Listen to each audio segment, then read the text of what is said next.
Live. Okay.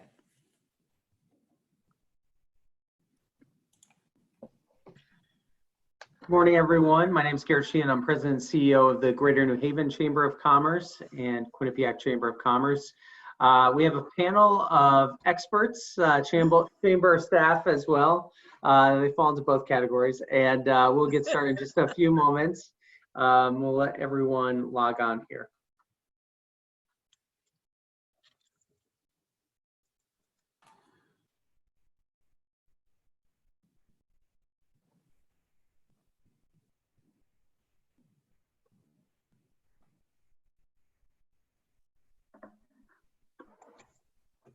Again, welcome everyone, and we'll just give everyone one more minute and then we'll get started.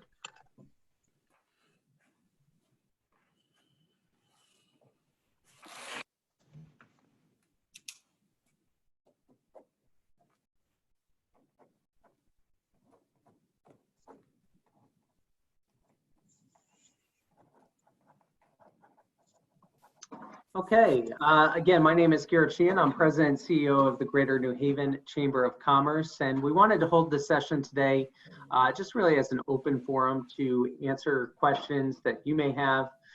They can be about the stimulus loans, they could be about any issues that you're facing with your business. I can't promise that we're gonna have all of the answers, but we'll definitely take any questions that we are unable to answer today and try to follow up with an answer for you directly after that. I know through my email, I've already received a bunch. Dee has some. Really the best way to kind of get those questions in today, you can put them into the Q&A box while we're here, or also the chat screen is an easy way. Depending on how things go, I may be able to open up the audio on some folks to be able to ask their questions specifically. It just gets a little unwieldy sometimes with lots of participants, so we'll kind of play that by ear as we go along. But we'll start with some of the written questions that we have, some of the ones from before, and then the ones that you can start adding in. At the start, we know this has been an extremely challenging time. It's very confusing at points dealing with the Paycheck Protection Program. You know, the only caution I would just give everyone is this is a massive federal program of a scale not seen before, that really was literally rushed through in the course of 10 to 12 days now, and now using multiple different partners to execute that plan. So thousands of banks across the country. So it's almost like a huge game of telephone in some circumstances, because you'll see different standards or ways of going about it at different banks. I know the SBA is working hard to try to hammer those out so it's a consistent, clear process across the board, but that doesn't help your individual situation you may be dealing with as you have a business that is just falling apart through the result of this crisis, and you're trying to get answers. So we're going to try to solve some of those answers, get that information out to you today. And again, if we can't answer your question, we will follow up. I want to introduce the team we have on with us today. We have Matt Pugliese with the Connecticut Small Business Development Center. I told Matt we're going to give him all the really tough questions, but we appreciate Matt joining us. We also have Ann Benowitz, who works for both the Greater New Haven and Quinnipiac Chambers of Commerce and does our economic development, but has been our point person on getting the details of these programs for the chambers. And then Dee Pryor-Nesty, Executive Director with the Quinnipiac Chamber of Commerce. So Dee, I think I'll let you lead off. I know you had already received a bunch of questions from members at the Quinnipiac Chamber, and maybe we'll start going through some of those. Sure. Okay, this is from a company that I received just a little while ago. We have been deemed ineligible for the PPE because we are a foreign-owned business. We fulfill all small business definition requirements, even if we were to include our parent corporation in UK. We have a 100% US workforce, have been incorporated since 1977 here in the States, pay US state taxes. So my question is, can an organization such as ours be eligible for the SBA PPP? Matt, you try to take a shot at that one. You don't want to, Garrett? We started with an easy one. So the only exclusion that we see written, and the person asking this has probably seen the same thing, that there is an exclusion on the PPP in terms of expenses of paying people that do not live in the United States. Oh, So those would be excluded costs. But if you're talking about a purely U.S. workforce and paying taxes, I'm not seeing why they would be excluded. So I'd be, happy to have a conversation offline specifically to try to understand this better and maybe help them talk to the right people to move this forward. okay. I will send their email along to you. Great. A situation like that too. I mean, I know in Europe, countries there are doing stimulus packages as well. So it might be something where the parent corporation in UK maybe will take advantage of the program there, and then for the workforce here, take advantage of PPP. We won't get into what the European programs are. They're far beyond our knowledge base. And I should say, just to kind of clarify things, Paycheck Protection Program, I know people are aware of it. That's what we're seeing. A majority of the questions are about. This is the program that is a loan, but can easily become a grant if you meet certain qualifications around retaining your existing workforce, and can also cover costs of rent and utilities as well. Dee, I'll let you continue with some of the other questions over there. Okay. I have filed for unemployment from my part-time retail job, which is closed. No payments received yet. I have a small business of my own, which is also closed, but I have to pay rent and other expenses. Would I qualify for a loan/grant? How would I determine how much to ask for? I can start, and then I'll turn over to Matt to get to some more details. I mean, on the basic end, it sounds like you might be able to do both. Definitely the company you want to apply for the Paycheck Protection Program. And I think, Matt, through you have to work out the calculations of your costs based on payroll and other expenses, but the bank would help you at least know what your loan's going to be able to qualify for. Matt? Mm-hmm. Yeah, you can do both. You're collecting unemployment, from your job, but then for your own business, you can apply for both the EIDL and for the PPP program. As the business owner or sole proprietor, you're going to want to figure that calculation out from your Schedule C, and what you're going to be requesting, the total amount is 2.5 times your average monthly payroll. Matt, maybe point of clarification for a moment, just explain the economic injury disaster loan, how that interacts with Paycheck Protection. Sure. The economic injury disaster loan is directly through the SBA, so it's an online application. It's relatively simple.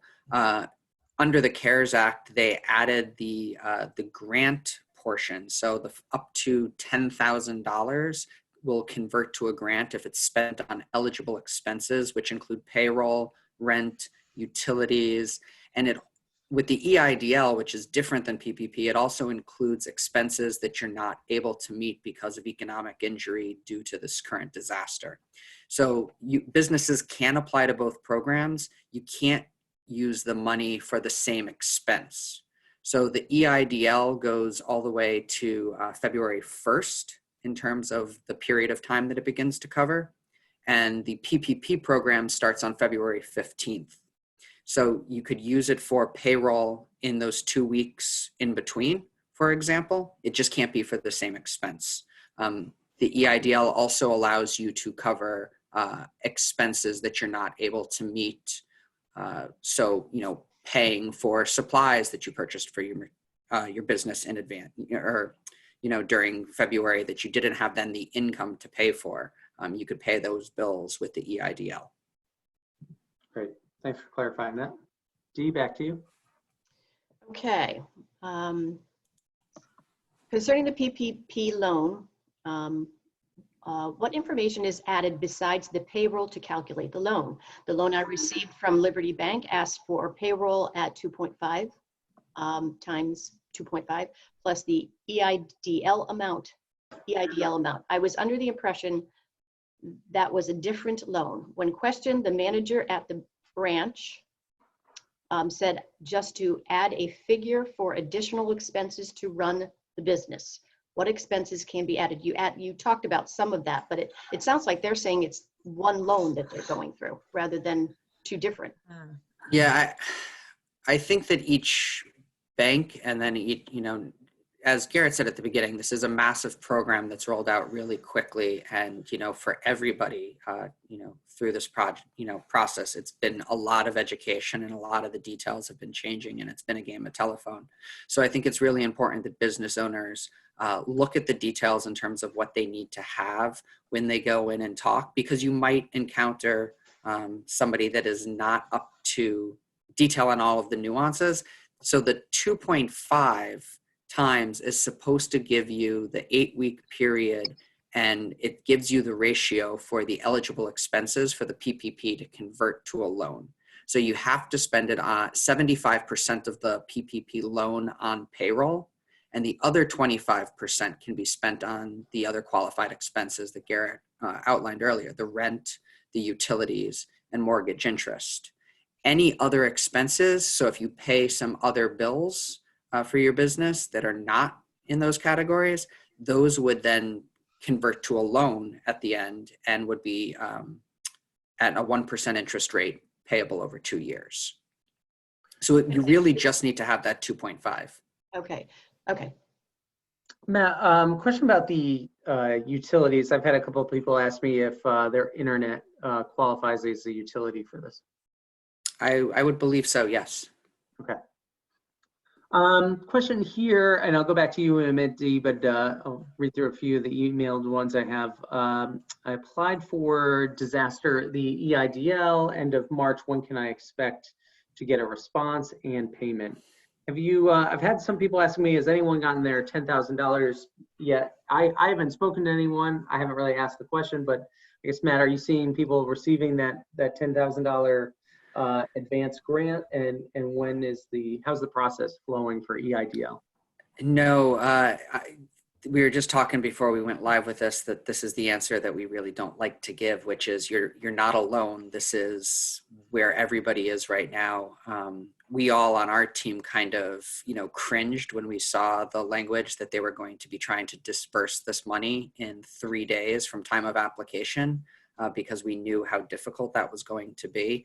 But at the moment, we have not received notice from any of our clients that they've received any amount of money, up to $10,000 from the EIDL. Yesterday, we did have our first client that received a notice of a full SBA disaster loan through the program. So over the $10,000, it was nearly a $200,000 loan that was received.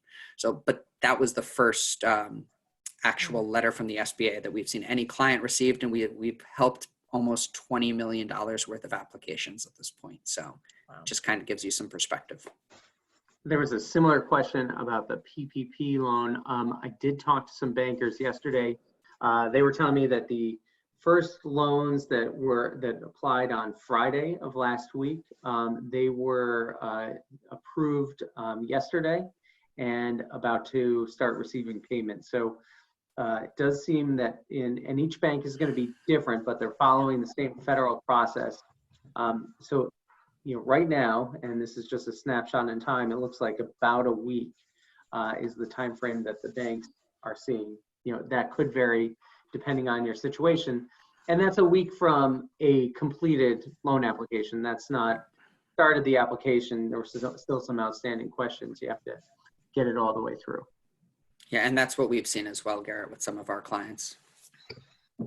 Do you want to read some other questions you have there? I have one last one that was sent ahead of time. We have people that make over $100,000 a year. When we calculated the size of the loan, we were restricted to only $100,000 of someone's salary. When dispersing the funds, can we use them to pay the people their actual rate for the 8 weeks? No, you have to. $100,000 salary is the max. So if somebody makes 105, you have to reduce it to 100. And if you use it to go up to that 105, then that $5,000 would not be an eligible expense, and it would end up being a loan at the 1%. Yeah, so just, and to further clarify on that, so I mean, you as an employer can still pay your employee $105,000. You're just not going to get that money from the federal government as part of the stimulus to kind of back you up there. Okay.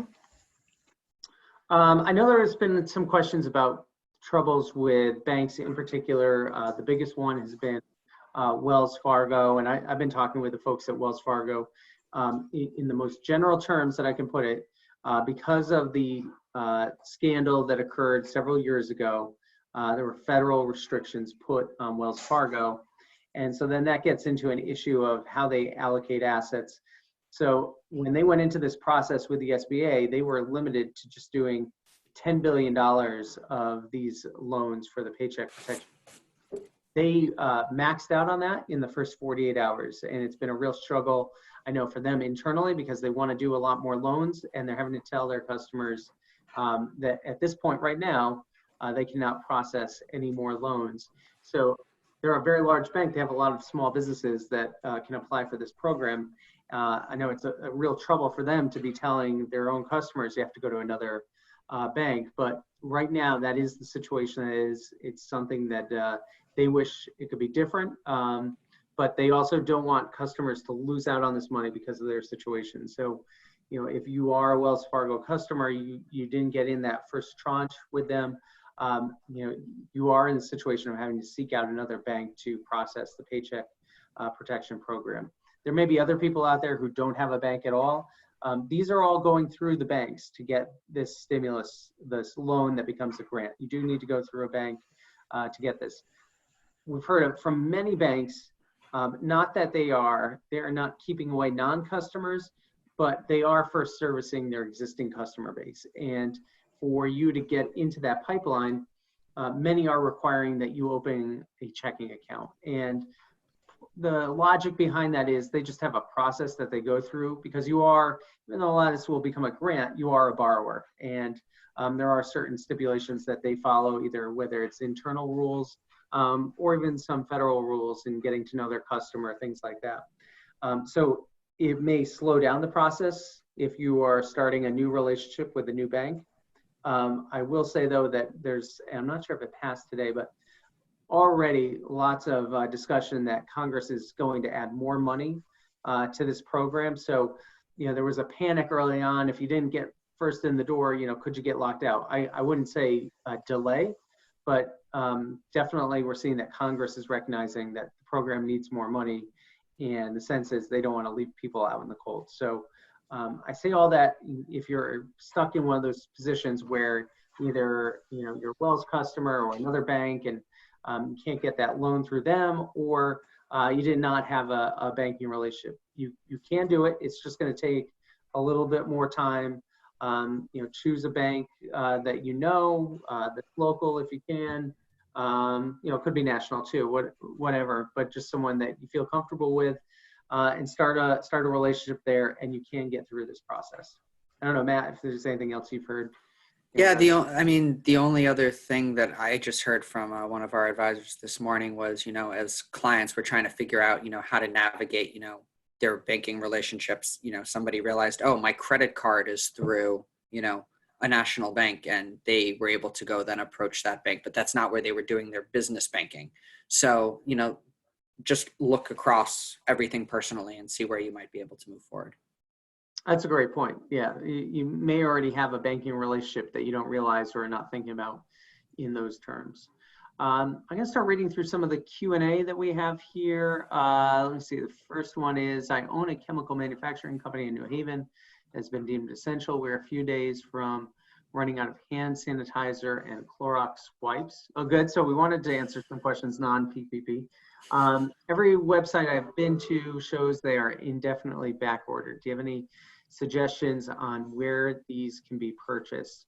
I do not, but I think what we'll do in a situation like this is we'll put you in contact with the state, because I know that at the state level, they're starting to procure, and maybe if you're hearing the same thing. Yes, as a matter of fact, there's a woman who is who's heading that effort for the state, so I can easily put you in touch with it. with them. I think this question came in from Amy Harvey. Amy, if you want to reach out to me at abenowitz@gnhcc.com, I'm happy to provide that to you. And my last name is spelled Benowitz. So that's abenowitz@gnhcc.com, and I'll get you her name. That's no problem. And if you want to throw your email, and you can put all of ours in there too, put it in the chat, and then that way anyone who needs to use it from the chamber side. Question about Capital One, they're still working on their PPP submission page. This person is saying, so again, I think that goes to the question we just answered about you can go to other banks if that's what you want to do. Just know if you're starting a brand new relationship, it might take a little time. Healthcare insurance, this one from Gary C. Healthcare insurance premiums for employees. My understanding that is included as well. I believe so, right, Matt? In the Yes. In your total cost, Mm-hmm. And that can even exceed the $100,000 at that point. Right. Yep. I am an LLC that operates on commissions from different companies that I represent. Since I work on commissions, I do not have a payroll, and my commissions vary.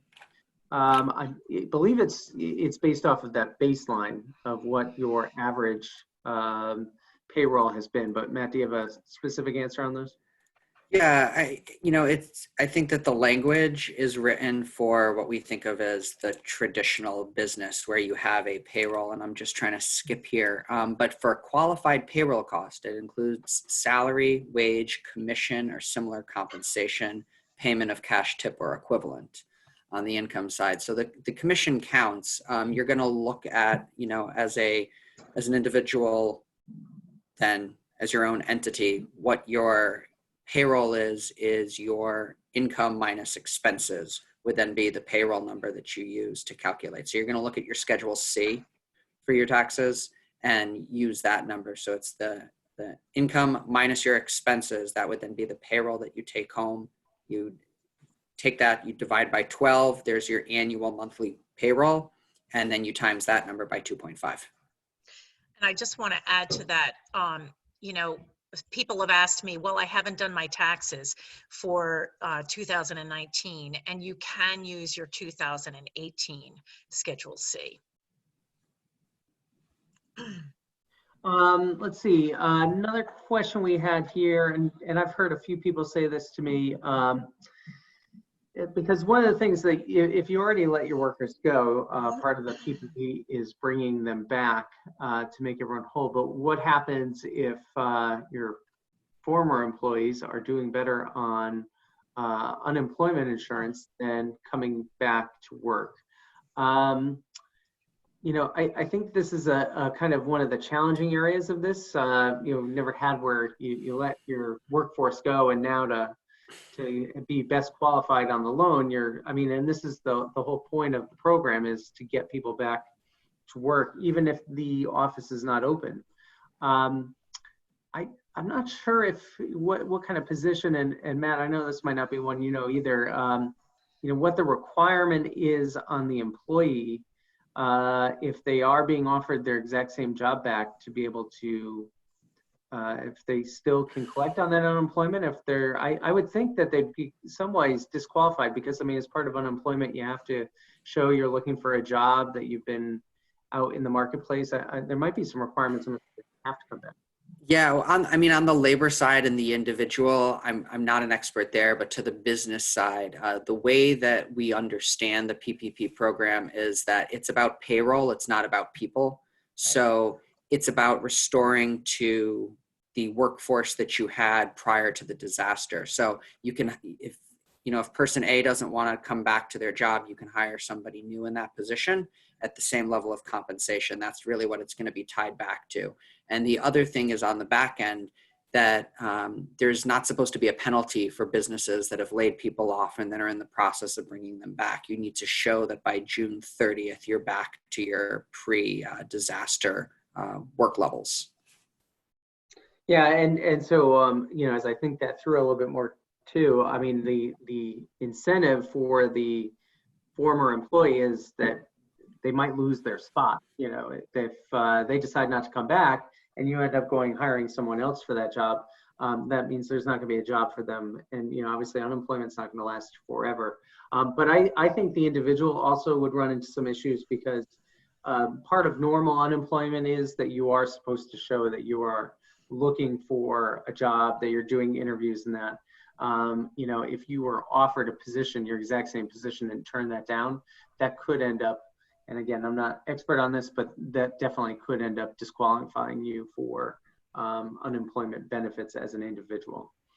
Let's see, is there a list of banks in Connecticut or elsewhere that will accept a PPP loan request from a business that's not an existing company? As my bank has not rolled out their program. I think we addressed that again. Yes, you can go to any bank that is offering the program. And in Connecticut, Matt, you can correct me if I'm wrong, I've not heard of banks in Connecticut that are not part of the program at this point. We've heard of a couple. I believe it's Patriot Bank is not participating.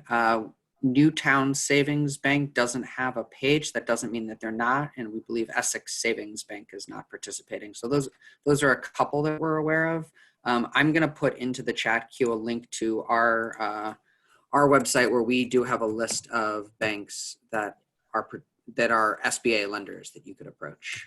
And, you know, let me ask Ann while we're on this. Ann, if you don't mind, just because I want to make sure we're clear on the banks, if you can reach out to Patriot and over to Newtown, find out what's going on Yes, if they are offering. Hang on one second. Yeah, and that list on the ctsbdc.com site is comprehensive. That's actually right off of the SBA site. So people can go and access that list.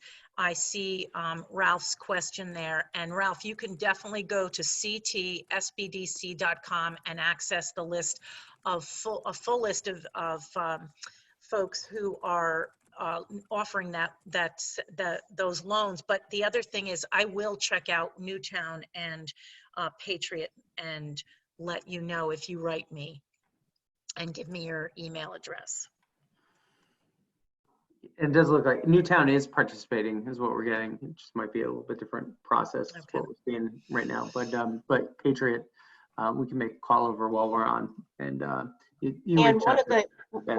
when you said that SBA list of the banks, even though some of them might not be local, you said if it is a, you know, Citizens Bank or something, your local Citizens Bank will participate. It's just the list that's on there might not be local to you. That was correct. I mean, if it is on that list and they're saying that they're a participatory, agency, if you will, of SBA, or Bank of SBA, then they will participate locally. Okay. Another question here on if I own two distinctly separate companies, separate workforces, can I apply for the loans for both? Yes, but there are some affiliation requirements which do get a little complicated. Matt, do those apply here, or is it just strictly that you have two separate organizations here? So it's one PPP loan per employer identification number. Okay. So that's the baseline. Great. I have been a business, let me see. Sorry, reading these live here. Okay, I think we covered that. This is a question about their individual bank having issues there, but you do have the list now in the chat. So if you want to apply to that, you know, I think though it is fair to say that you might be, you know, even with any given bank, they may have some inconsistencies just in their customer service reps in what information they have, and that information may have changed from Friday last week to Monday to even yesterday or this morning. So you just, I know it's frustrating, but again, it's just a very quick rollout here. You know, just kind of a little background, I can tell you the banks were all really poised to go into this program last Friday. And then Thursday night, there was new guidance issued by the Treasury Department. which kind of threw everyone off. And so some banks still went ahead early that Friday morning. I think they had a few more struggles. Some decided to go later in the day, and then some chose to wait until Monday of this week just to kind of get their, make sure they had everything in right order. So, you're seeing different reactions from different banks as to how they are dealing with this. Let's see, person who on unemployment who doesn't want to come back to work may take that position because they are genuinely concerned about catching the virus if they come back to work. Yeah, definitely a fair reason. I don't know though if that changes any of the dynamics of what we just talked about. But there would be, you could, and Matt, you can correct me, but even if someone is on the one of the extended sick pay or FMLA that came from the Family Cares Act with coronavirus, that money would still, that position would still be counted under the PPP. You can utilize that program if someone was dealing with COVID and then not be impacted from the PPP standpoint from the employer. I don't know if I said that clear enough, but. I think so. Okay. Anyone doesn't understand what I was just saying there, feel free to ask. I own a restaurant. In order to be able to get the PPP, I would have to hire all my employees back. Right now, restaurants are not open. So do I just have my servers, bartenders come in to hang around or clean, which worries me because of the virus and social distancing? You can actually have them just stay home. I know it seems odd that you would be hiring people back and you're not able to be fully operational. But the idea of this is almost kind of to pause a moment in time and put the economy on pause while we make it through this. So you are not required to have them actually come into the workplace. Definitely if you have some projects and things you want to get done and you want to do it in a socially distancing, safe manner, that would be fine. But also if you have to have them staying at home, that's not a problem under this program.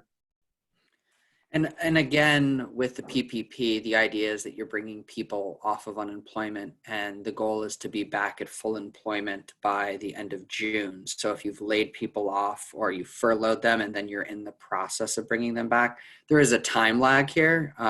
We're at mid-April, and with the saturation that there is in this application process, it could easily be the first week of May before you have any funds and are able to start to bring people back. And it's an 8-week program. So you can kind of do the math out from there and see that's already, bringing you into that June 30th window really quickly. Yeah. And, Matt, maybe talk a little bit about that timeline because we did a question here about the June 30th date. So do the employees need to be back at work for one day by June 30th, or does the 8 weeks have to be contained by June 30th? I think it's a really good question, and I think that there's a lot of interpretation in the way that we read that. I'll repeat what I have read so that I feel that I'm saying it safely. There's not a penalty if an employer is bringing people back. The idea is that you're back up at full employment by June 30th. That's the best guidance. I think that the burden with this is that you're going to have to apply to the bank that you received the loan from and demonstrate that the money was expended on the qualified expenses. And you're going to need to substantiate that. And so it's going to end up being on the business owner to show that they made best efforts to bring people back. Unfortunately, we don't have a lot of information at this time about what the actual process of applying for the loan forgiveness on the backside is. We've kind of built the plane as we're taking off, and we don't know if we've built the landing gear yet. Okay, let's see. Are the payroll requirements for satisfaction of PPP calculated on dollars of payroll or numbers of people on payroll? So I guess if I'm interpreting there, if you had two people making $50,000 each, if you ended up hiring one person at $100,000, did you satisfy the technicalities of the program?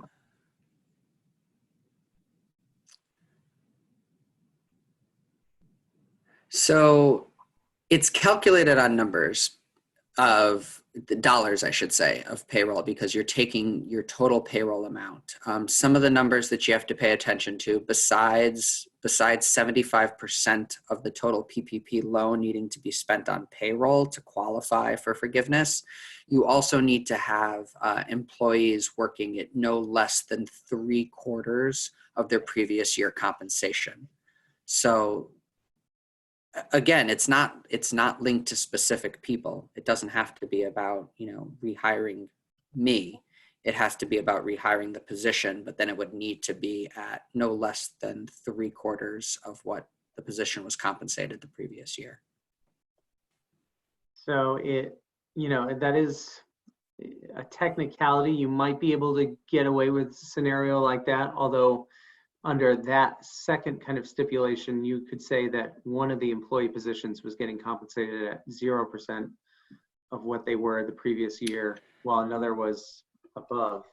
The other thing is that the 2.5 times is a maximum that you're applying for. So if you're, I think this kind of goes back to the restaurant as well. If you only have a portion of your staff that is currently working and you want to apply for less to cover the operation as you're currently operating, I think that it's fair to reduce it instead of the 2.5. So if you have to go back to your original example, Garrett, if you have 2 people on payroll normally and you're only going to hire 1 person, you can only apply for enough payroll then to cover the position that you're going to compensate. Gotcha. Due to the fear of not getting an application accepted before funds run out, I'm going to apply for both PPP and EIDL. Would one of them cancel the other out? No. You can apply for both. You just can't use the funds for the same expenses. So PPP only covers 8 weeks. Obviously, we are, getting to the point that this disaster has had more than 8 weeks of impact on businesses. So you can spend the EIDL on qualified expenses in a different time period. Right. Dee, any other questions that you're getting there? And everyone feel free to keep on adding them into the chat box here as we continue to go along. I did have a question about paying income tax. The question was, do you have to file by April 15th but not pay until, is it July 1st? Or can you just wait to file until July 1st? It's July 15th. Oh, I thought it said first on the website. Okay. Well, I believe that's for the sales tax. Okay. The income is July 15th. Okay. And basically what they're telling you is you have to get everything together. And if you owe and you owe, you have to pay. But before that, you do not have to. If you do not know, then you don't have to apply. You don't have to do that before the 15th. Okay, July 15th. Okay. Mm-hmm. In other words, if you are doing quarterly taxes, continue to pay your quarterly taxes. Mm-hmm. And anything out there that you wanted to add? I know you've been talking with a lot of our businesses. No, I think we've covered it all. The only other thing I thought we actually might want to cover is, because I have been getting questions about it, is the employer retention tax credit. So why don't we explain that a little bit? Do you want to pick that up, Matt, or do you want to do that, Garrett, or? I can just mention first off, and Matt can add so what we're talking about here is there is a employer retention tax credit. I don't have all the details right in front of me, but it's essentially similar to PPP, but you're going to get a credit against, I believe it's going to come out of your payroll taxes, and it's going to be done quarterly. You have a little bit more time to apply for it because you can do it kind of retroactively. Or if you apply now, you can reduce your payments that you'd be making to the government as it currently stands. The key is you can't do both. You can't do the employer retention tax credit and do the payroll paycheck protection program. I would say, just as at a glance, and that generally that retention tax credit is more for the employers that do not qualify for the PPP program. There's not a lot of reasons not to do the paycheck protection program. I mean, this is essentially going to be a grant to your business. Now, there's going to be individual situations that make more or less sense with that. But just be aware that there is that retention tax credit out there. Generally, though, I think that's going to be more of a situation where if you were not eligible for PPP, you would be looking to take advantage of that. Matt, anything you want to add there?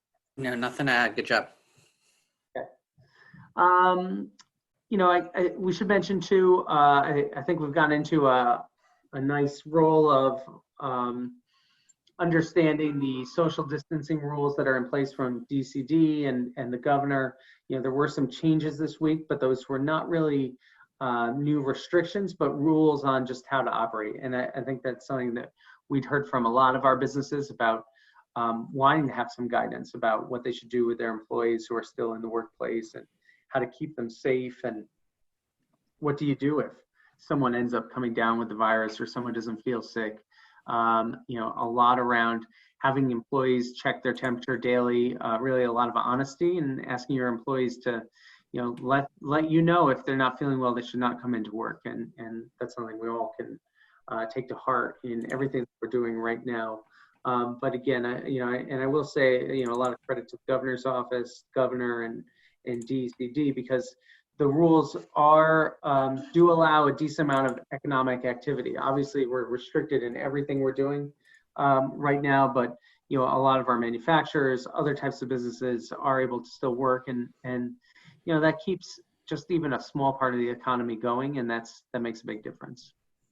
Hey, Garrett, there is one other thing I want to mention. The new guidance came out last night in reference to some questions that were coming up around faith-based organizations. So that new guidance around the PPP and whether or not they're eligible is available on our website, on our COVID website. So if you are a faith-based organization, you are eligible for the PPP. So go ahead and check that out.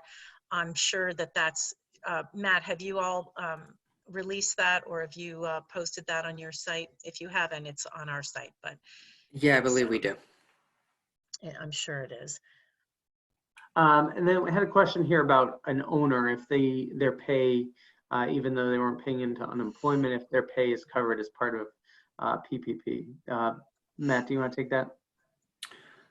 I believe that yes, the owner pay is, depending on the structure and the way that disbursement is happening, you probably want to just have that conversation offline to best navigate it, Right. I guess I'll kind of leave us here. I know there's a lot more maybe specific individual situations out there where you have questions. Definitely everyone with Matt's group, we work with Joe Williams a lot, who's based at the Greater New Haven Chamber. Many other members of their team across the entire state who have been extremely helpful through this program. So I know you can reach out to Matt and to anyone on his team. We can connect you there. I see Matt put up the Connecticut Small Business Development Center website address, specifically dealing with COVID. Go to both the chamber websites. Anyone on our team can help. At least if we can't get an answer for you, we're going to point you in the right direction to find that answer and try to work with everyone we know to get to the conclusion so you can move forward on these programs. So that's both on the Quinnipiac and Greater New Haven Chamber websites. Two more quick things, Garrett, if you don't mind. Another grant opportunity came out from the state yesterday, and thanks to Mika for reminding me, for manufacturers up to $75,000. That will be on our website today. It'll be out on social media. Matt, I'm sure it will be up on your yeah, I just popped SBDC website. I just popped a link that was in the Perfect. release yesterday from DCD Thank you. on that one. Yes. Yeah, DECD will be administering that that opportunity for manufacturing companies who are manufacturing any PPE products in this time. So to help them along with that kind of production, because it is a change in some of their production lines and creating additional costs. So that is available. And I also want to mention on our site, we have a survey, a business impact survey that we put out. It's on social media as well. We'd love for you, if you're on this call, to go to our site or the Quinn site and take that survey, because we'd love to know how else we can help you and what other things you need as we go and talk to our partners around the state. So, you know, please reach out to us if you don't have the link. You know, all three of us are on this chat section. We're always happy to send out the link to you. So. And Go Garrett, I ahead. have yesterday as well, people should be aware that DCD hasn't issued the formal press release, but the governor did announce yesterday there is going to be a minority, let me pull up the actual copy here so I read it right. So the COVID-19 Business Response Program line of credit through HEDCO, partnering with the state and DCD and the Connecticut Minority Business Initiative. For minority-owned and women-owned small businesses, and again, it's a zero interest line of credit up to $20,000 that has the potential to convert to a grant. Great. Can you put that out on the chat too, Matt? I don't have a link for the website yet. Oh, okay. I just have the kind of the basic blurb that I was given by DCD last night. So we should be watching for that press release on their website, and we'll have it Yeah, I'm on sure our that'll website come as out soon as today. we have it today. So That'll probably come out today. You know, and I did see one last question on here about the EIDL, the economic injury disaster loans. And question about, you know, had we covered that already? And yes, we're still waiting for people to get that money, but that loan is still available. It's just a lag with the amount of processing that's going on, but you still can apply it. Dee, any last words you want to put out there? Any update on the unemployment, how long it's expected till they receive benefits? And also there was a question, will anyone laid off receive the federal $600 in addition to the regular state amount? I'll just say, you know, I think one of the real problems that's emerging and really has come to light this week, and hopefully there's a new emphasis on it, is the unemployment. You know, I heard as much as like a 5 to 6 week backlog, and you know, and we all understand it's an unprecedented amount of people filing all at the same time.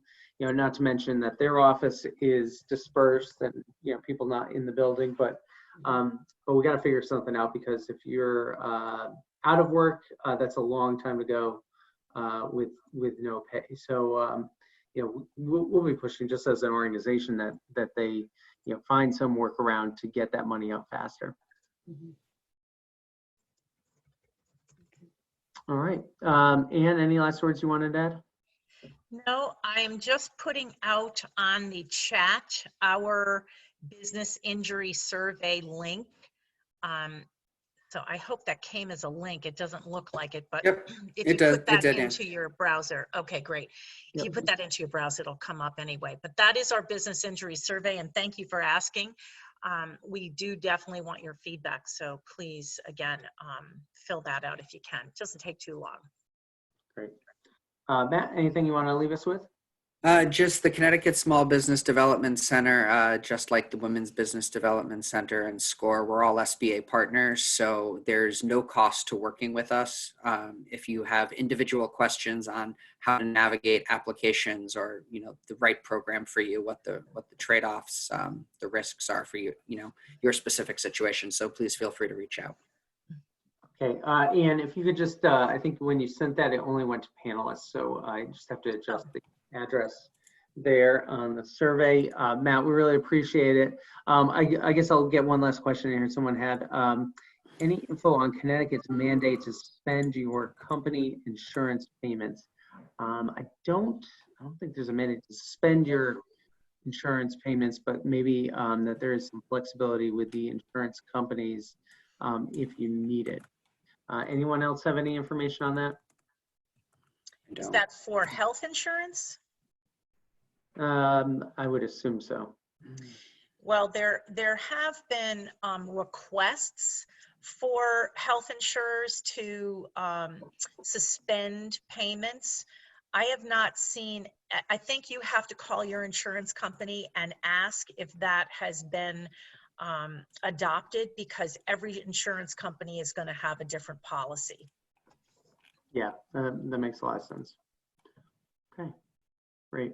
Well, I want to thank Matt, especially. We gave you all the tough questions, so thanks for making time to join us. My pleasure. Dee and Ann as well. Again, we know it's tough out there. Just stick with it. Keep up with the chambers, Connecticut Small Business Development Center, and we'll try to get you the answers that we can so we can all make it through this. If we don't talk to you again, hope you have a great weekend, and thank you, everyone.